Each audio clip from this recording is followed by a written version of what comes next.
ओम हरिः ओम श्री गुरुभ्यो नमः। हरिः ओम।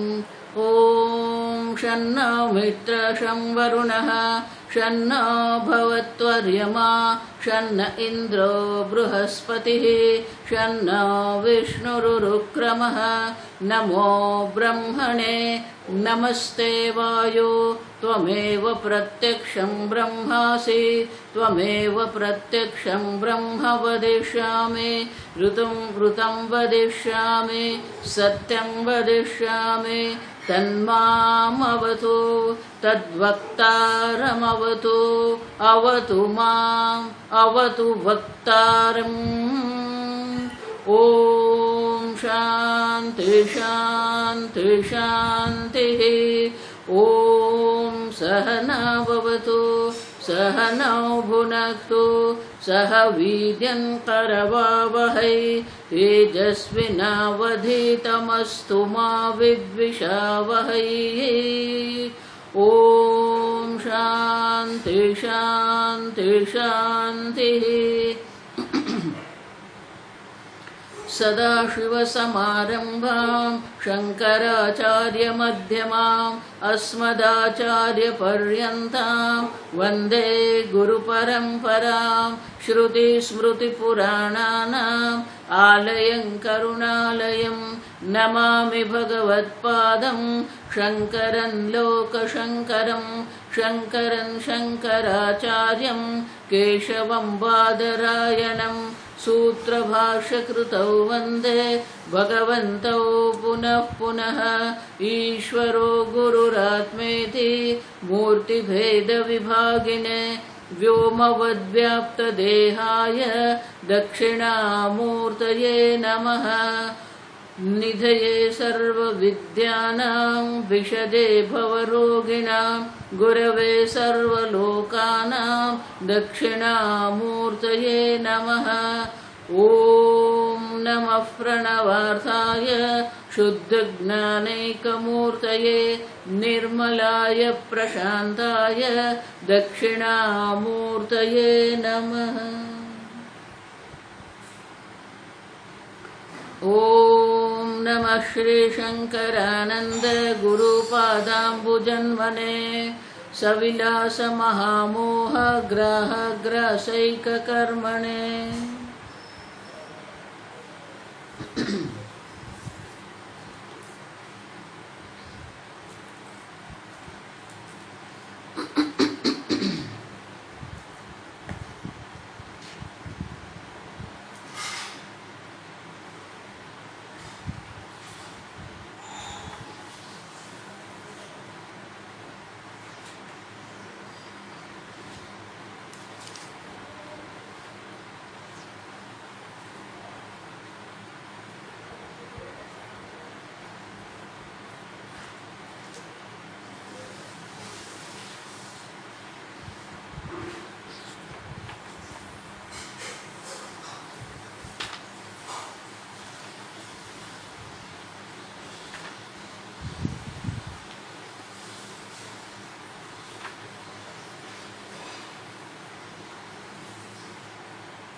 श्लोक नंबर 76। इमं कूटस्थदीपं यः अनुसन्धत्ते निरन्तरं स्वयं कूटस्थरूपेण दीप्यते सौ निरन्तरम्।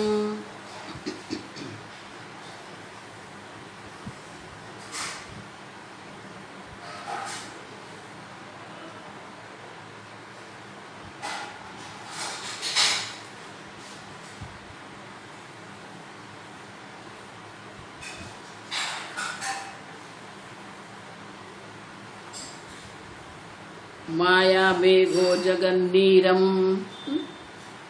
भारतीय तीर्थ मुनि अब उपसंहार कर रहे हैं। माया मेघ, ये माया रूपी मेघ है और उसे ये जगत रूपी वर्षा हो रही, जगत रूपी जल की वर्षा हो रही है। मानी कि ये कल्पित है, जगत भी कल्पित है और ये देहादि जो है वो भी कल्पित है। चिदाकाशस्य न हानिः, उसमें चिदाकाश का कोई हानि भी नहीं है, कोई लाभ भी नहीं है। निमग्नः आनंदवारिधौ, मेरे सामने आपकी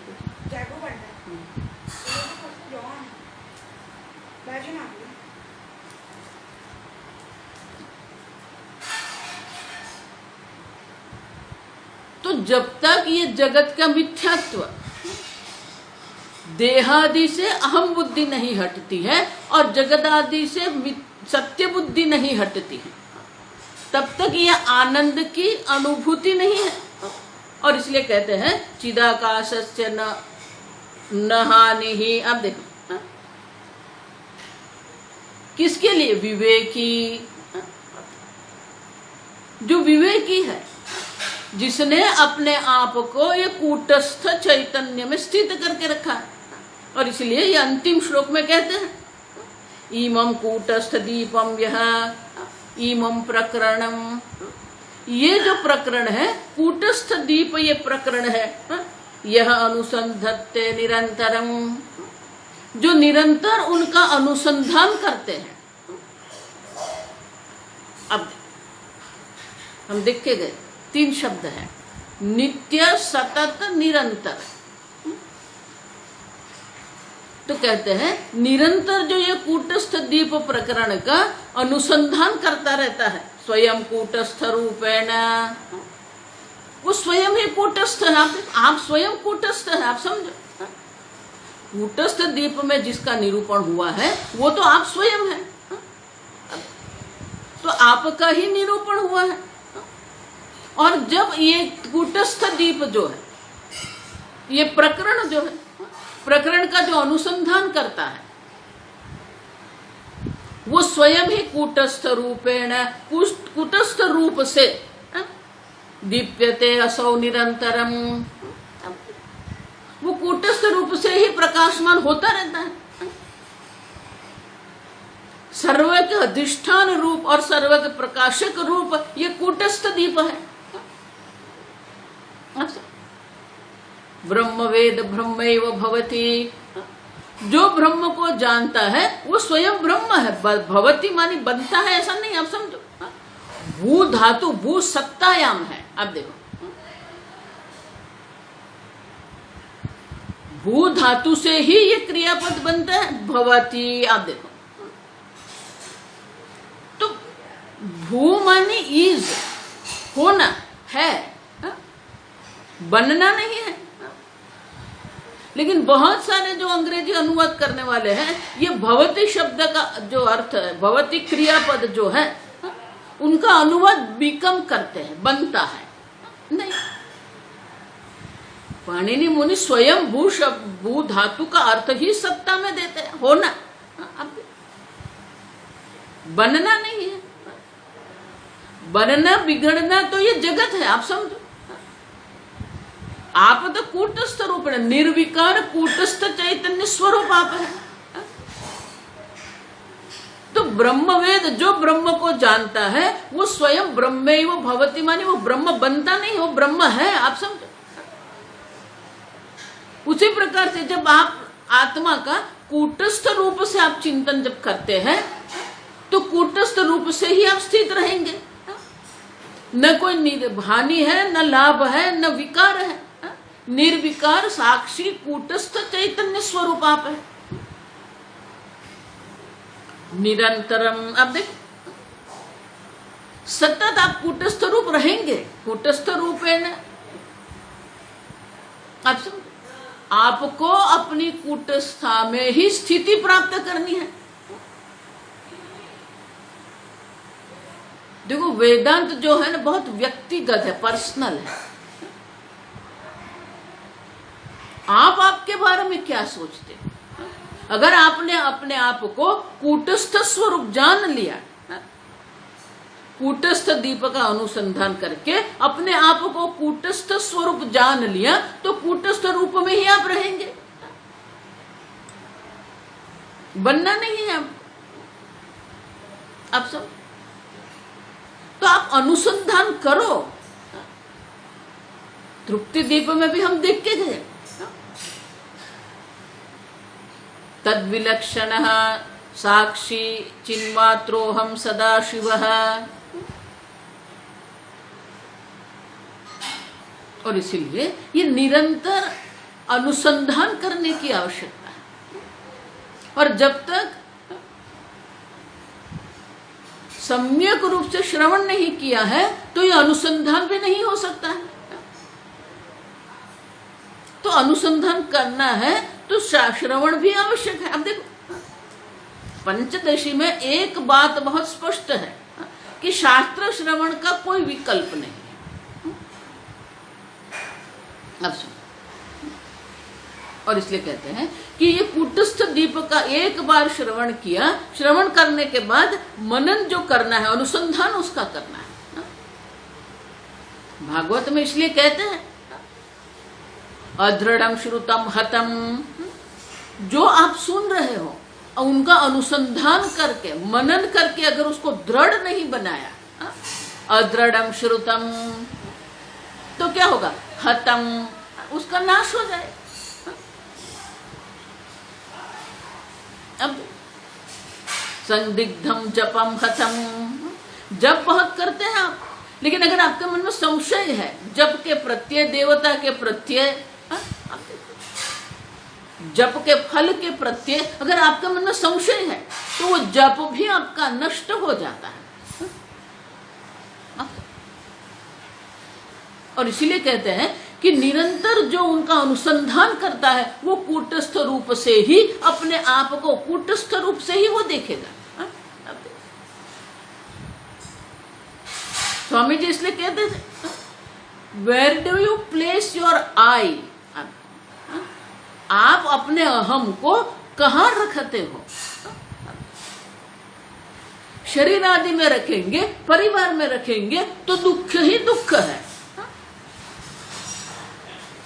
लेकिन कूटस्थ रूप है, कूटस्थ चैतन्य में आपने अपने अहम को स्थित कर दिया है, तो फिर कोई विकार नहीं है, कोई उत्पत्ति नहीं है, कोई विनाश नहीं है, मुक्त नहीं है, बद्ध नहीं है। आते और इसीलिए कहते हैं कूटस्थ रूपेण दीप्यते, आप कूटस्थ रूप से ही प्रकाशमान होते रहेंगे। लेकिन हमारे सबकी तो एक बड़ी समस्या जो है ना, ये भारत देश की समस्या है। अन्य हमारे बारे में क्या सोचते हैं, ये हमारे लिए इतना महत्व का है। तो ये ब्रह्म ज्ञान में भी यही आता है।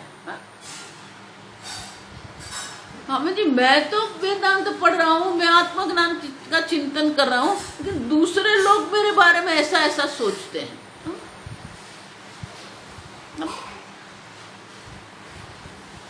दूसरे क्या सोचते हैं ना, उनका कोई अर्थ नहीं है आपके जीवन में। आप समझ रहे हैं? आप अपने बारे में क्या सोचते हैं? आप अपने को कैसे देखते हो, कैसे समझते हो। और इसलिए कहते हैं कूटस्थ रूप है, कूटस्थ रूप से आप रहेंगे, निरंतर दीप्यते, प्रकाशमान होते रहेंगे। अन्य आपको जड़ रूप माने, पागल माने, बाल रूप माने, जड़वत, बालवत, उन्मत्तवत, आप देखो बाह्य दृष्टि से तो यही लगेगा, ये मूर्ख है, ये यहाँ क्यों दान कर रहे, यहाँ दान नहीं करना चाहिए, अरे ये क्यों कर रहा है, ये नहीं करना चाहिए, इससे क्यों बात कर रहे, इससे बात नहीं करना है।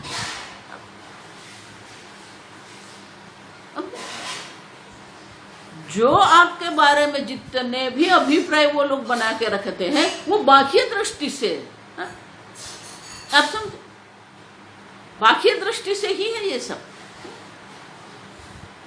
और बाह्य दृष्टि से अन्य कोई किसी भी प्रकार से आपके बारे में अभिप्राय बना के रखते, बनाने दो उनको। देखो इसलिए आत्मा का एक जो भगवान दर्शाते हैं आत्मा का स्वरूप, उपद्रष्टा, अनुमंता च, भर्ता, भोक्ता, महेश्वर है। अब देखो उपद्रष्टा, उपद्रष्टा, अब देखते रहो। अनुमंता, अनुमंता माने क्या, सबको अनुमोदन करो। कोई कहे पागल है, ठीक है पागल है, उनकी दृष्टि से अगर आप पागल दिख रहे हैं, उनकी दृष्टि से अगर है ठीक है, लेकिन आप देखो अपने आप, माता जी मैं बहुत दुखी हूं, अब आपने ही अपने बारे में दुखी हूं ऐसा अभिप्राय बना के रखा है, आप ही अपने आप में असुरक्षा का अनुभव कर रहे हैं। तो और कोई क्या करेगा, आप समझ, भगवान भी आपको मदद नहीं कर सकते, आप समझ, जब तक आप अपने आप को मदद नहीं करेंगे, अपने आप को सहाय नहीं करेंगे, तो भगवान क्या आपकी मदद करेंगे, आप समझ। और इसलिए कहते निरंतर आप ये कूटस्थ दीप का अनुसंधान करो। चिन्मात्रो हम सदा शिवः,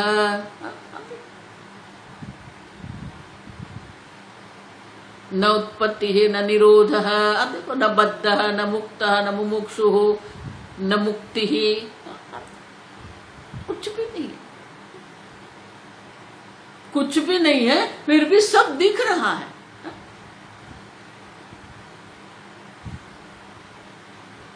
जो जैसा दिख रहा है उसे दिखने दो, कोई विरोध नहीं। अनुमंता, अनुमंता माने क्या है, सबको अनुमोदन करता है, कोई विरोध नहीं है।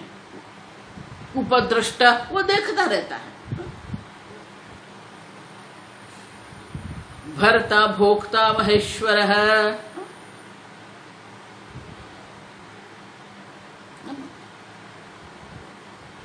और इसीलिए आप कूटस्थ रूप से रहो, आपके अहम को ये कूटस्थ चैतन्य में लाके रख दो, फिर जो हो रहा है उसमें होने दो।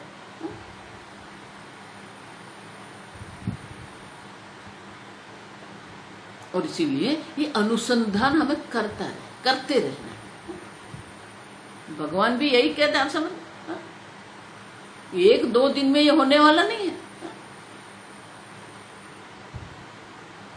शरीर की दृष्टि से, मन की दृष्टि से अनेक प्रकार से विकार है, आप समझो,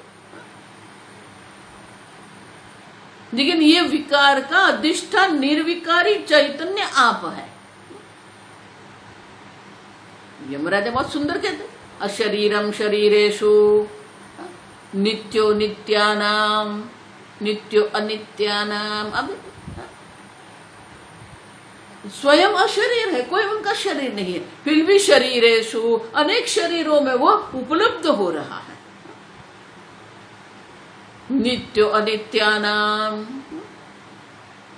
स्वयं अनित्य, स्वयं नित्य है, लेकिन अनित्य जगत में वो उपलब्ध हो रहा है। अधिष्ठान रूप से, प्रकाशक रूप से ये चैतन्य उपलब्ध हो रहा है।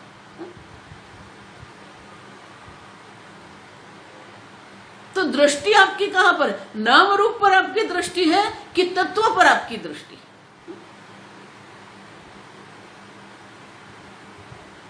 कूटस्थ चैतन्य आप है तो आपकी दृष्टि वो कूटस्थ पर रहनी चाहिए, अन्य कहीं पर।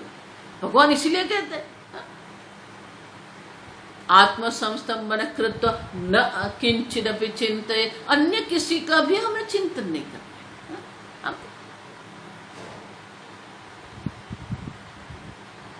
तत्चिंतनम तत्कथनम,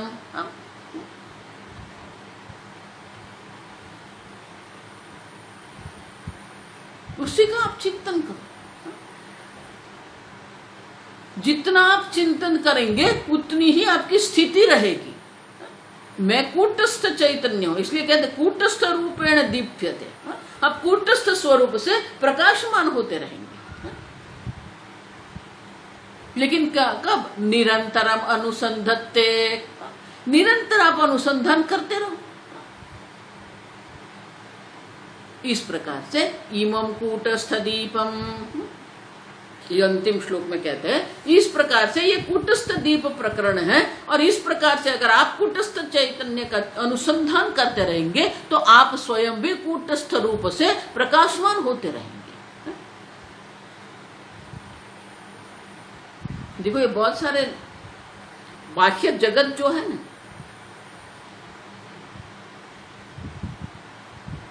तो ये बाह्य जगत में अगर आप देखते हो तो आप जब बाह्य जगत में जाते हो ना, तो आप अपने आप को किस प्रकार से प्रेजेंट करते हो, आप कैसे व्यक्त होते हो, ये आप पर आधारित है, अन्य पर नहीं है। लेकिन वो अभिव्यक्ति जो है, आपके व्यक्तित्व की जो अभिव्यक्ति जो है, ये बहुत कुछ कहती है, आप समझ में।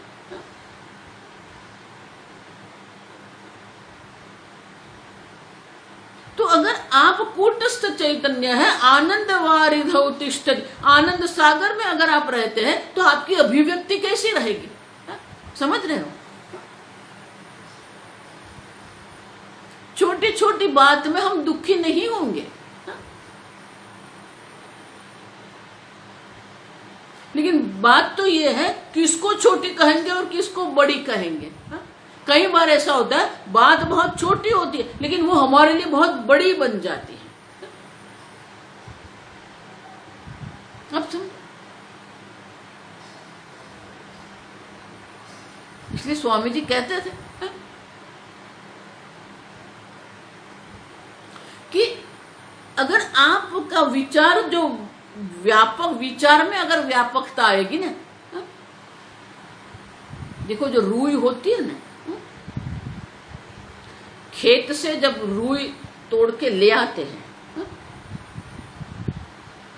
तो रुई में बहुत सारे रजकण होते हैं, और वो जो रुई के आसपास जो है पौधे का भी थोड़े थोड़े कण उनके अंदर रहते हैं। तो रुई की सफाई हम कैसे करते हैं, कभी देखा है आपने? गांव में रहते हो तो ये सब देखने को मिलता है। हिंदी में क्या कहते हैं पता नहीं है, लेकिन ये रुई की सफाई करने वाला तो पिंजारा कहते हैं गुजराती में।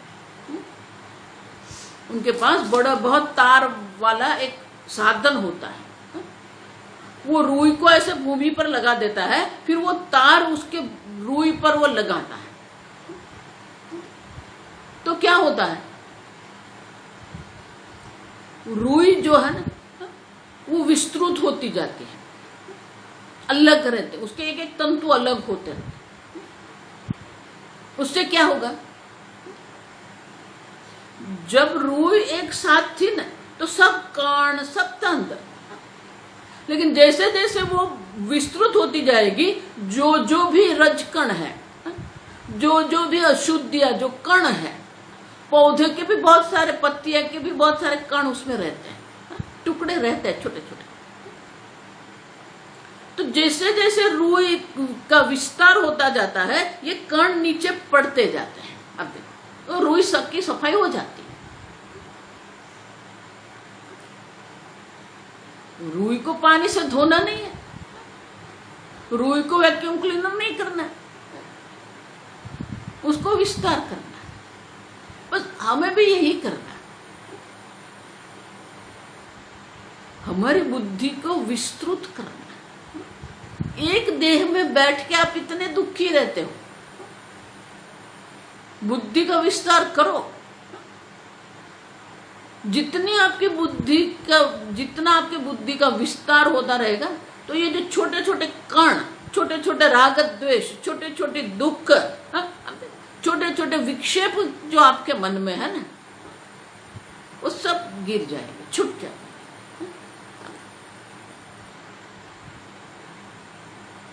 आप समझो। और इसीलिए आप अपने बारे में क्या सोचते? कूटस्थ दीपम अनुसंधत्ते कूटस्थ रूपेण तिष्ठति। आप अपने बारे में ये कूटस्थ चैतन्य के रूप में सोचिए, अनुसंधान करो। मैं कूटस्थ हूं। कूटस्थ माने क्या? निर्विकारी हूं, किसी भी प्रकार का विकार नहीं, अविकारी हो या मुच्यते। इसलिए भगवान भी कहते हैं आत्मा निर्विकारी है। जो जो विकार हमें दिख रहे हैं, सुख है, दुख है, काम है, क्रोध है, मद है, लोभ है, ये सब जो विकार जो है वो उपाधि की दृष्टि से है। आत्मा की दृष्टि से कोई विकार नहीं। और इसीलिए कहते हैं कि जो इस प्रकार से अनुसंधान करता है वो निरंतर कूटस्थ दीप के रूप में, कूटस्थ चैतन्य के रूप में प्रकाशमान होता रहता है। ये हो गया हमारा 8वां प्रकरण, कूटस्थ दीप प्रकरण।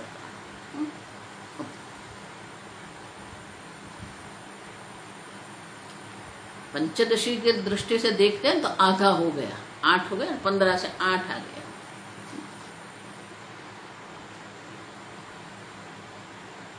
तो कूटस्थ दीप में हमने क्या पढ़ा, हम संक्षेप में देख लेते हैं।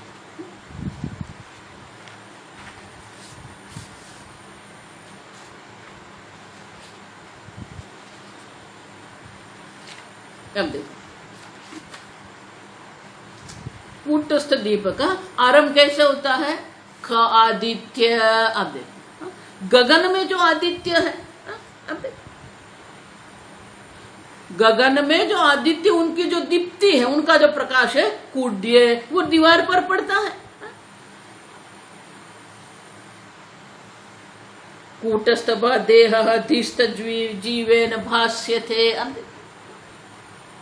इस प्रकार से ये जो देह देहादि जो है, वो जो है कूटस्थ जो चैतन्य है उससे प्रकाशित हो रहे हैं। उनका स्वयं का कोई प्रकाश नहीं है। तो दीवार जैसे पर प्रकाश है और गगन में जो आदित्य है उनके प्रकाश से वो प्रकाशित होती है दीवार, उसी प्रकार से देहादि जो है वो कूटस्थ दीप से ही प्रकाशित होते हैं। लेकिन दर्पणादि दीप्तिवत। अब देखो, अगर भूमि पर अनेक दर्पण है तो क्या होगा? ये सूर्य का जो प्रकाश, जो सूर्य जो है वो दर्पण में प्रतिबिंबित होता है, और वो प्रतिबिंबित जो सूर्य है, वो प्रतिबिंबित सूर्य का जो प्रकाश, जो प्रतिबिंबित प्रकाश है, वो भी दीवार पर पड़ेगा। तो दीवार पर 2 प्रकाश है। जहां जहां ये मर्यादित दर्पण का जो प्रकाश है वो मर्यादित स्थान पर पड़ता है, और इसीलिए द्विप्रकाश, 2 प्रकाश वहां पर है।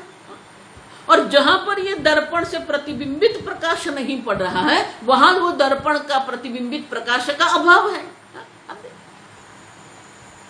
तो दीवार पर 2 प्रकार के प्रकाश है, एक साधारण प्रकाश है, दूसरा प्रतिबिंबित प्रकाश है। उसी प्रकार से कूटस्थ भासितः देहः। अब देखो कूटस्थ से भी ये देह प्रकाशित हो रहा, भास माने कि चिदाभास से भी ये देह प्रकाशित हो रहा है।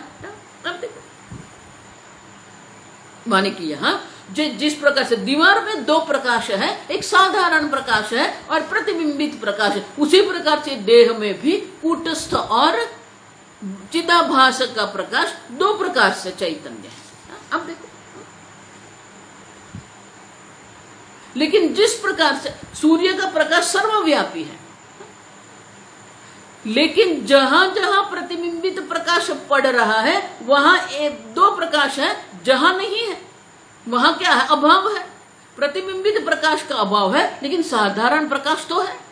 उसी प्रकार से चैतन्य कूटस्थ चैतन्य सर्वव्यापी है, लेकिन जहां जहां पर ये देह है, चेतन देह है, वहां पर चिदाभास के रूप में भी वो प्रकाशित हो रहा है। माने कि जहां पर ये चेतन जीव जो है वहां दो प्रकार से चैतन्य अभिव्यक्त हो रहा है, एक कूटस्थ चैतन्य के रूप में और दूसरा चिदाभास के रूप में, माने प्रतिबिंबित चैतन्य के रूप में वो प्रकाशित हो रहा है। लेकिन जहां पर प्रतिबिंबित प्रकाश नहीं है वहां पर साधारण सूर्य का प्रकाश है। उसी प्रकार से जहां पर ये देहादि नहीं है वहां पर भी ये कूटस्थ चैतन्य तो है ही। अब समझो तो ये दो कैसे है वो समझाने के लिए घट का दृष्टांत लेते हैं। घटैककार अधिष्ठा चिद घटम एव अवभासयेत।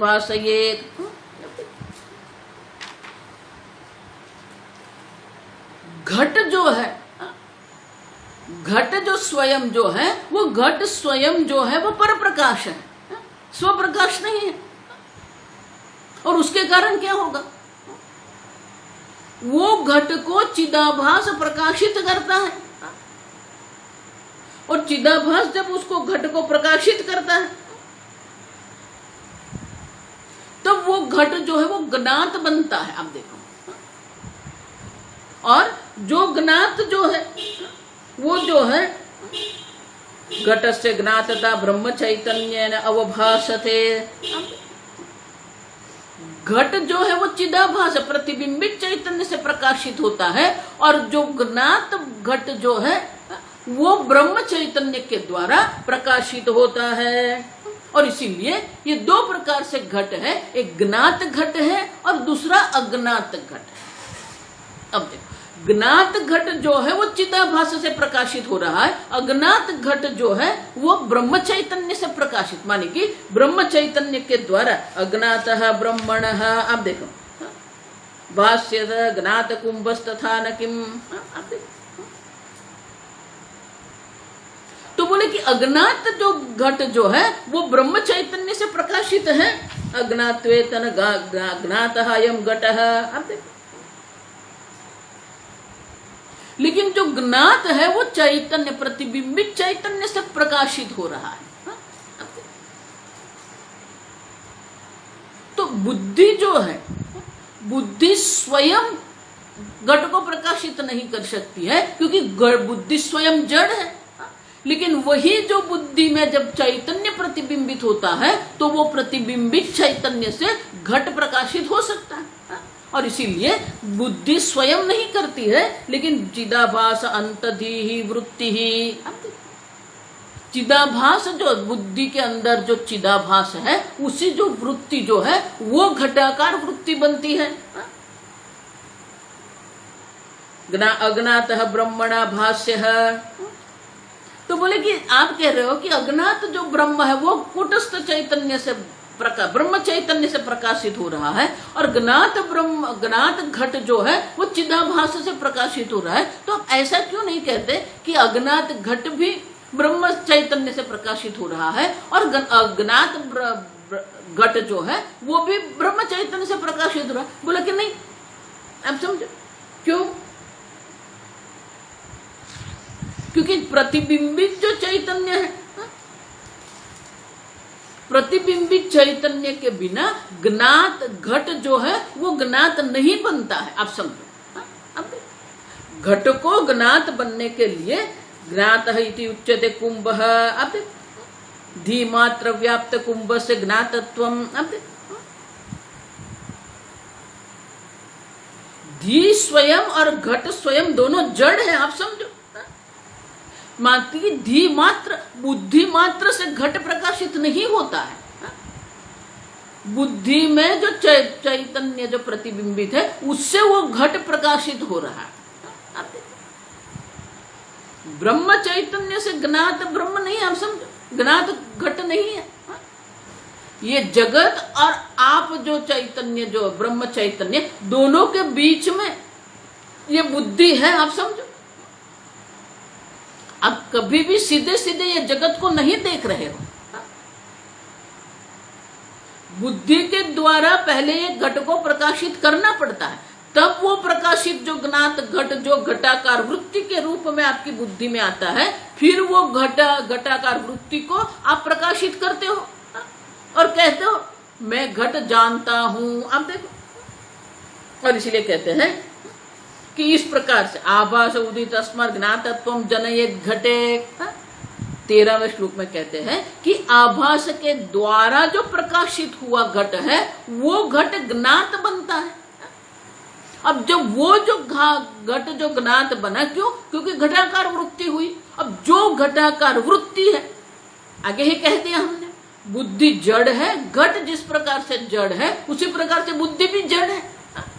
तो घटाकार वृत्ति जो उत्पन्न हुई है वो जड़ है, और इसीलिए वो अज्ञातता का नाश करेंगे।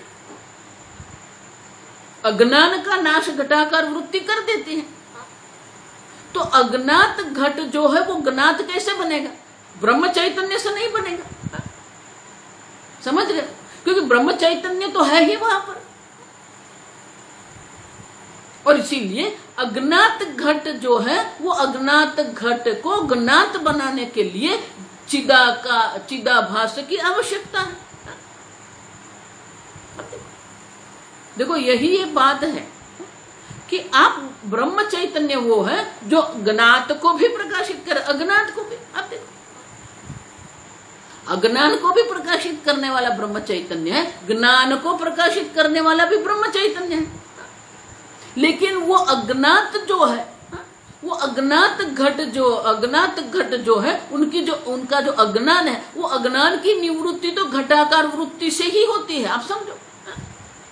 और इसलिए कहते हैं तत्पुनः ब्रह्मणा भाष्यते अज्ञातत्ववदेव। अब देखो, वो जो घटाकार वृत्ति जो बनी हुई है वो ब्रह्म चैतन्य के द्वारा प्रकाशित होती है। इस प्रकार से चैतन्यम द्विगुणम कुंभे ज्ञातत्वेन स्फुरति अतः। अब इस प्रकार से, जिस प्रकार से दीवार पर दो प्रकार के प्रकाश है, एक सीधा बिंब सूर्य का प्रकाश है, दूसरा जो है वो प्रतिबिंबित दर्पण से प्रतिबिंबित प्रकाश है।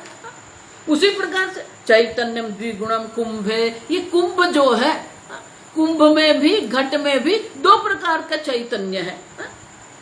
अब देखो, एक ब्रह्म चैतन्य है, सर्वसाधारण है, दूसरा चिदाभास है जिसके द्वारा वो प्रकाशित होता है। तो बोले ये दो क्यों कह रहे हो? देखो, आगे मैं कह के गई कि ये कूटस्थ दीप प्रकरण जो है, मात्र आपकी बुद्धि में जो प्रक्रिया हो रही है, ज्ञान की जो प्रक्रिया हो रही है, उनका विश्लेषण करते हैं। तो ये घट के दृष्टांत के द्वारा आपकी बुद्धि में क्या प्रक्रिया हो रही है वो हमें दर्शाते हैं। कूटस्थ दीपक में बाह्य दृष्टि से कुछ भी नहीं है, आपके अंदर, आपके अंतःकरण में क्या क्या प्रक्रिया हो रही है वो हमें दर्शाते हैं। और इसीलिए कहते हैं घटायमिति असौ उक्ति भासस्य प्रसादतः। चिदाभास से जब वो घट प्रकाशित होकर घटाकार वृत्ति बनती है, तब पहले ये ज्ञान होता है अयम घट है। अब देखो, तो अयम घट जो है उसके द्वारा अज्ञातता की निवृत्ति होती है। फिर वो जो घटाकार वृत्ति स्वयं जड़ है, उनको ब्रह्म चैतन्य के द्वारा विज्ञातः घट इति ब्रह्म अनुग्रहतः भवेत। मैं घट को जानता हूं। अब दो है ना, अयम घटः, मैं घट को जानता। तो घटाकार वृत्ति से अज्ञातता की निवृत्ति हो जाती है और ये घट है, ये सामने आता है। फिर वो घटाकार वृत्ति को ब्रह्म चैतन्य के द्वारा प्रकाशित करते हैं, तो ज्ञान होता है मैं घट को जानता हूं। अयम घटः विज्ञातः घटः। अब तो दोनों आवश्यक है, द्विगुण चैतन्य है कुंभ में।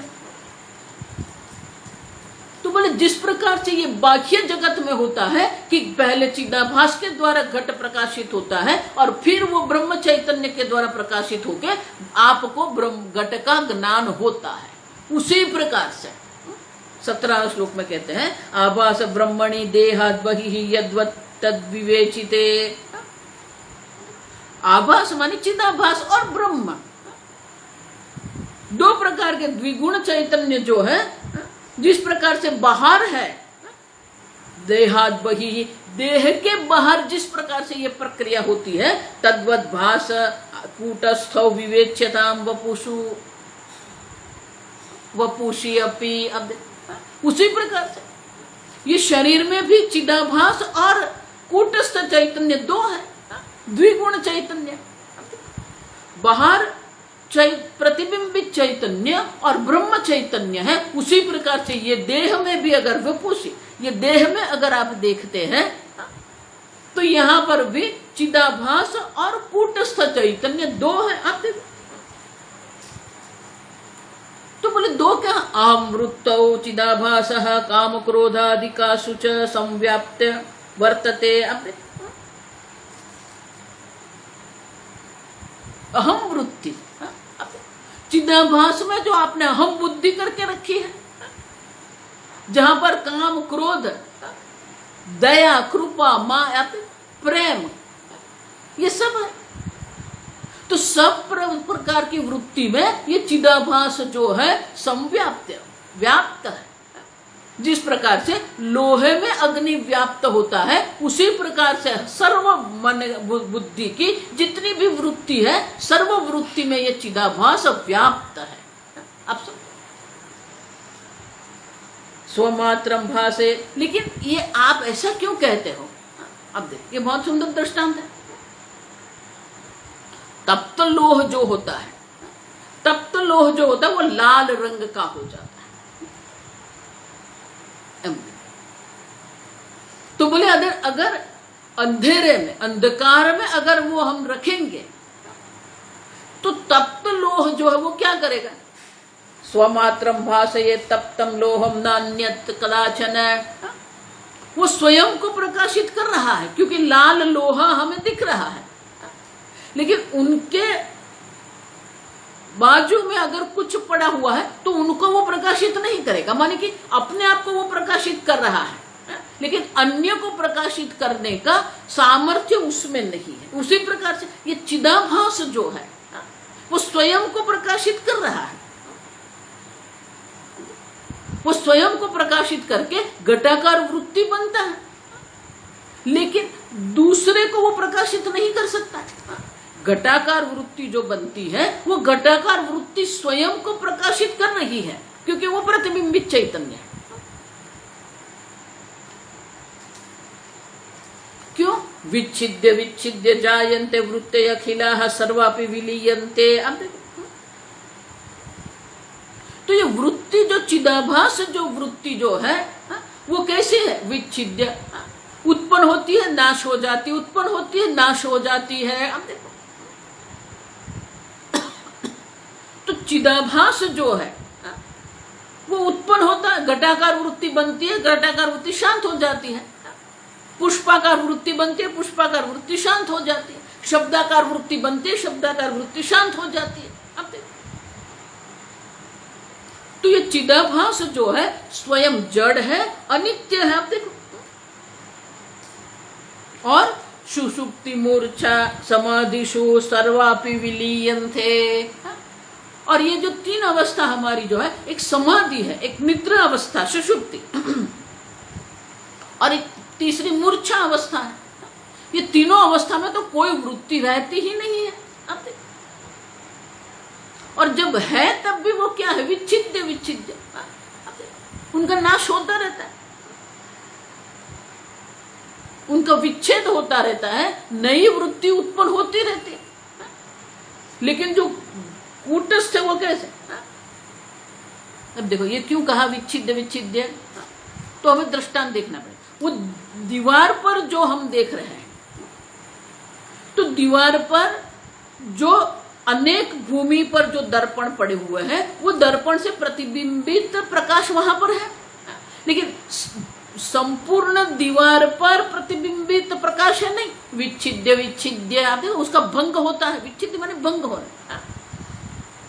दर्पण से जो प्रतिबिंबित प्रकाश है वो मर्यादित दीवार को प्रकाशित करे। फिर ऐसा स्थान आएगा जहां पर प्रतिबिंबित प्रकाश नहीं है, तो उसका विच्छेद हो गया, भंग हो गया, फिर दूसरे दर्पण से वहां प्रकाशित हो रहा है। तो जिस प्रकार से दीवार पर जो है प्रतिबिंबित प्रकाश का विच्छेद होता रहता है, भंग होता है, उसी प्रकार से यहां पर भी यही है। वृत्ति है, वृत्ति शांत हो जाती है, फिर वृत्ति उत्पन्न होती है, वृत्ति शांत हो जाती है आपके। और कहते हैं कि ये जो तीन अवस्था है, सुप्ति अवस्था, जो निद्रा अवस्था है, मूर्छा अवस्था है, और जो समाधि अवस्था है, उसमें तो वृत्ति संपूर्णतः विलीन हो जाती है, वृत्ति होती ही नहीं है आपके।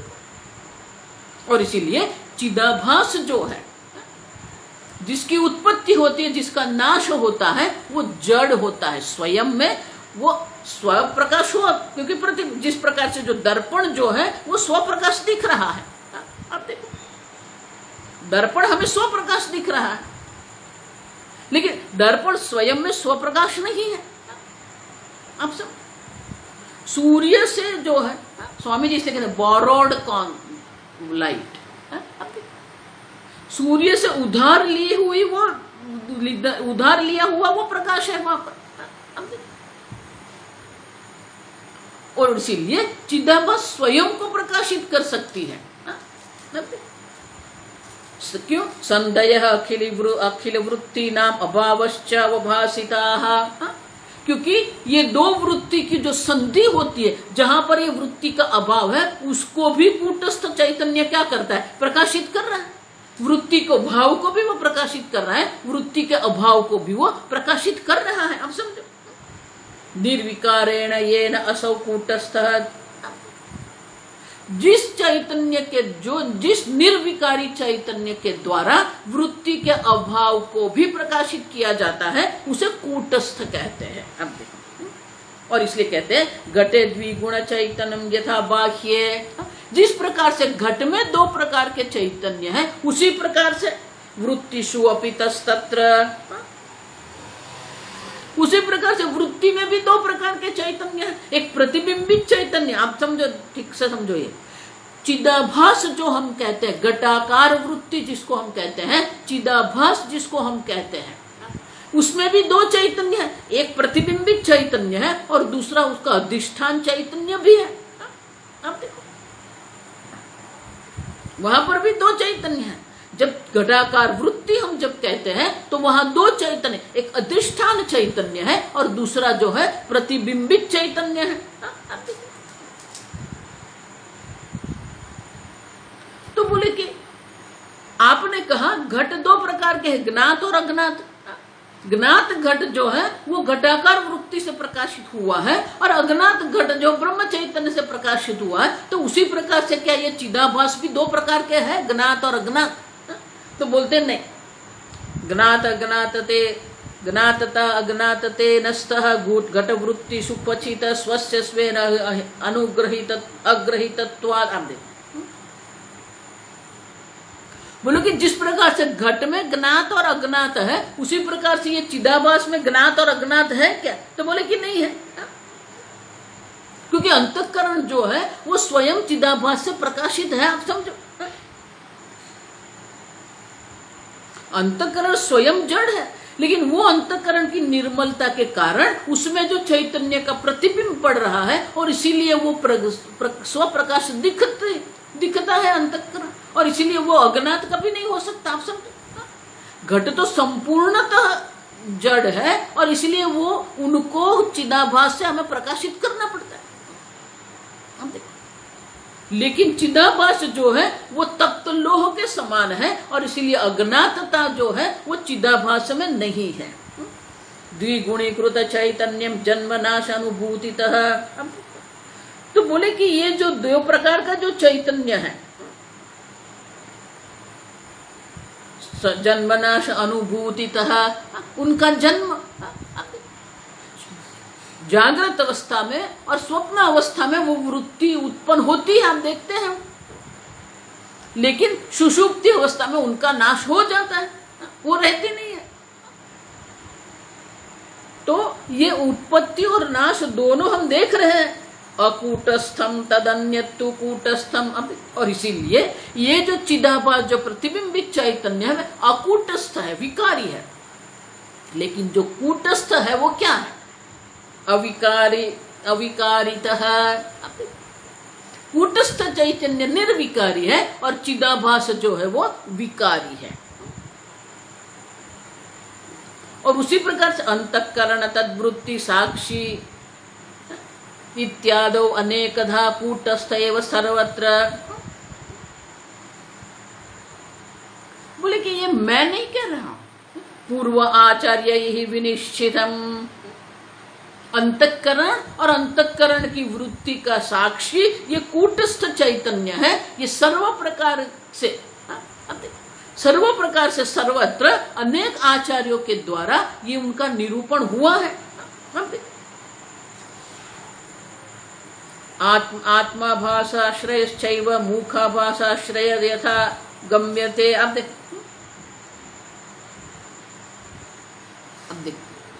बोले कि दर्पण जिसको हम कहते हैं ना, तो वहां क्या होता है? दर्पण जो है वो दर्पण में क्या होगा? मुख का प्रतिबिंब होगा। अब देख, तो बोले वहां तीन है, मुख है, मुख का प्रतिबिंब है, और दर्पण है जहां पर मुख का प्रतिबिंब पड़ रहा है। तो तीन हुआ ना। अब देख, आत्मा है, उनका आभास है, और उनका आश्रय दर्पण है। तीन हुआ। उसी प्रकार से यहां पर भी तीन है। अब देखो, आत्मा जो है वो कूटस्थ चैतन्य भी है, फिर अंतःकरण भी है, और अंतःकरण में ये जो कूटस्थ चैतन्य है उनका प्रतिबिंब चिदाभास है। इस प्रकार से तीन होते हैं। आप समझ रहे हो? चैतन्य भी है, अंतःकरण भी है, और अंतःकरण निर्मल है, सात्विक पंच महाभूत से उत्पन्न हुआ है, इसलिए वो निर्मल है, और इसलिए कूटस्थ चैतन्य का उनमें प्रतिबिंब पड़ रहा है। और इसलिए आत्मा जो कूटस्थ चैतन्य है, आत्मा का प्रतिबिंबित चैतन्य आभास भी है, और उसका आश्रय अंतःकरण, ये तीनों यहाँ पर है। जिस प्रकार से मुख है, मुख का प्रतिबिंब है, और उनका आश्रय दर्पण है। गम्यन्ते शास्त्र युक्तिभ्याम इति आभासश्च वर्णितः। और इस प्रकार से कूटस्थ से भिन्न चिदाभास का निरूपण शास्त्र में होता है। बुद्धि अवच्छिन्न कूटस्थ लोकांतर गमागमो कर्तुम शक्तः घटाकाश इव आभासेन किं वद। तो बोले कि ये जो कूटस्थ चैतन्य का जो प्रतिबिंब जो चिदाभास है, जहां ये अहम करके बैठते हैं, और अहम करके जब बैठते हैं फिर उसका क्या होता है? कर्तुम। आप अपने को अल्प मान लेते हैं, और फिर उसका गम अगमन आगमन। आप उनका जन्म भी है, उनका मृत्यु भी है, उनका गमन है, आगमन है, लोक परलोक पे भी उनकी गति होती रहती है। जब तक ये कूटस्थ चैतन्य ने चिदाभास में अहम बुद्धि करके रखी है, तब तक उनका लोक लोकांतर में गति आगति होती रहती है। आप समझो।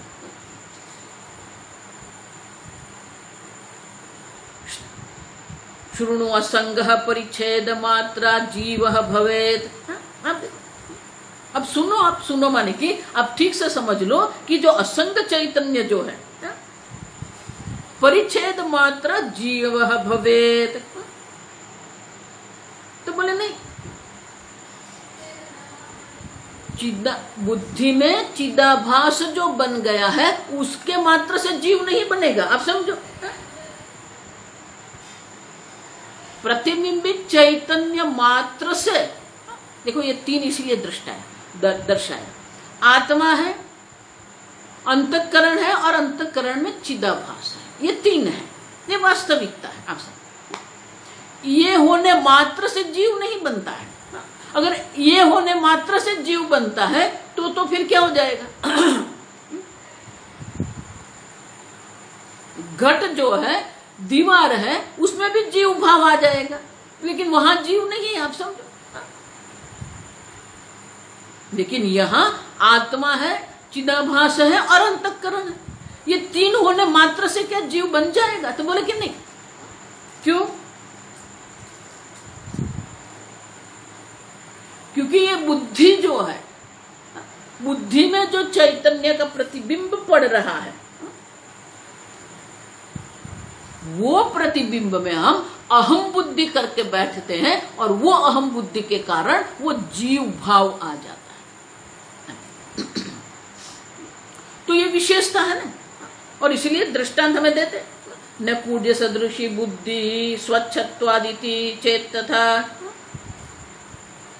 बोले कि नहीं, ये बुद्धि जो है ये कूड्य दीवार के समान नहीं है।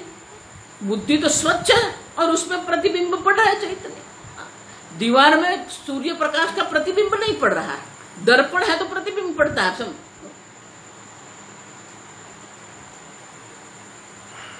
और इसीलिए अब बुद्धि जो है वो दीवार के समान नहीं है। स्वच्छ अस्तु नाम परिच्छेदे किम स्वाच्छेन भवेत्। ठीक है, जिस प्रकार से दीवार पर प्रतिबिंब नहीं पड़ता है लेकिन दर्पण में प्रतिबिंब पड़ता है, उसी प्रकार से बुद्धि भी स्वच्छ है और बुद्धि स्वच्छ होने के कारण चैतन्य का प्रतिबिंब बुद्धि में पड़ रहा है, लेकिन उससे क्या जीव बन जाएगा? नहीं। आप समझो ठीक से, प्रस्थेन दारुजन्येन कांसजन्येन वा नहीं विक्रेतुस्तांडुलादीनां परिमाणं विशिष्यते।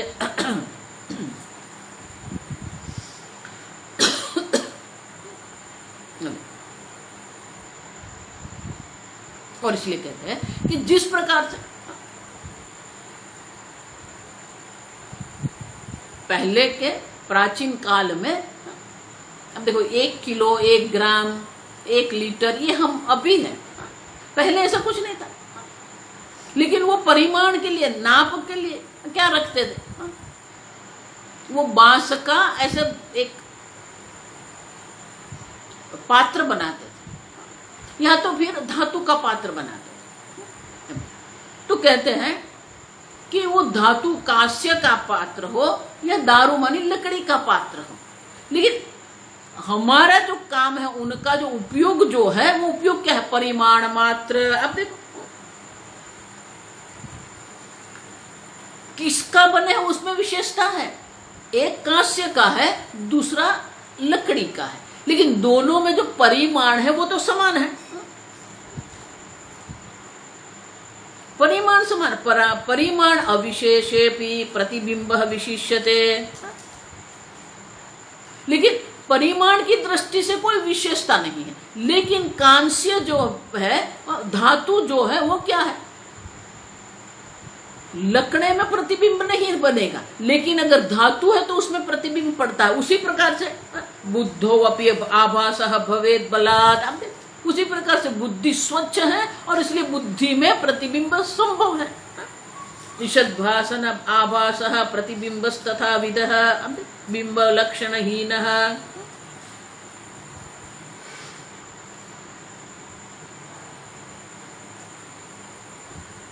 और इसलिए कहते हैं कि दीवार पर जो प्रकाश पड़ता है वो परावर्तित होता है, लेकिन दर्पण में जो प्रकाश होता है या धातु में जो प्रकाश, सूर्य का प्रकाश पड़ता है, वो प्रतिबिंबित होता है। और इसीलिए आभास और प्रतिबिंब, आप देखो ईषद भाषण, थोड़ा सा प्रकाश होता है उसे आभास कहते हैं, परावर्तन कहते हैं। प्रतिबिंब तथा विद,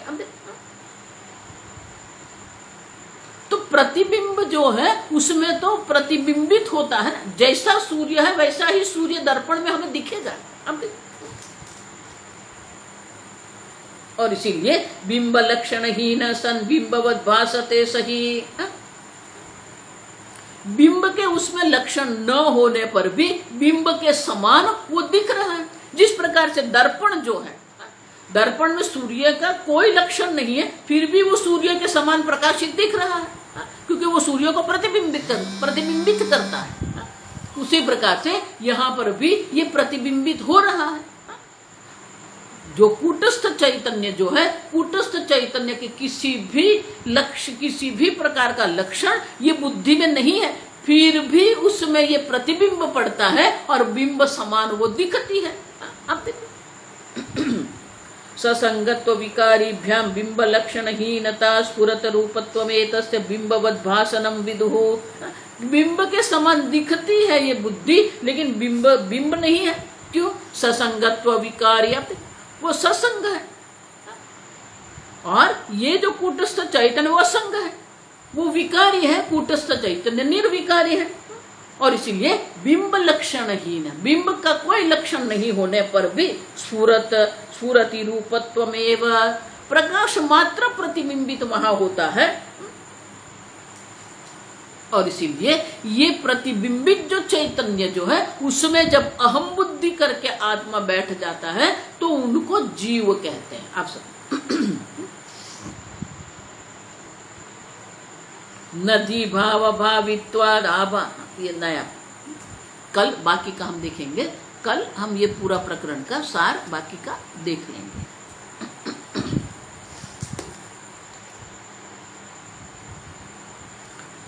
ओम स्वस्ति प्रजाभ्यः परिपालयन्तां न्यायेन मार्गेण महिषाः गोब्राह्मणेभ्यः शुभमस्तु नित्यं लोकाः समस्ताः सुखिनो भवन्तु काले वर्षतु पर्जन्यः पृथ्वी सस्यशालिनी देशोऽयं क्षोभरहितः ब्राह्मणाः सन्तु निर्भयाः। ओम सर्वेषां स्वस्तिर्भवतु, सर्वेषां शान्तिर्भवतु, सर्वेषां पूर्णं भवतु, सर्वेषां मङ्गलं भवतु, सर्वे भवन्तु सुखिनः, सर्वे सन्तु निरामयाः, सर्वे भद्राणि पश्यन्तु, मा कश्चित् दुःखभाग् भवेत्। असतो मा सद्गमय, तमसो मा ज्योतिर्गमय, मृत्योर्मा अमृतंगमय।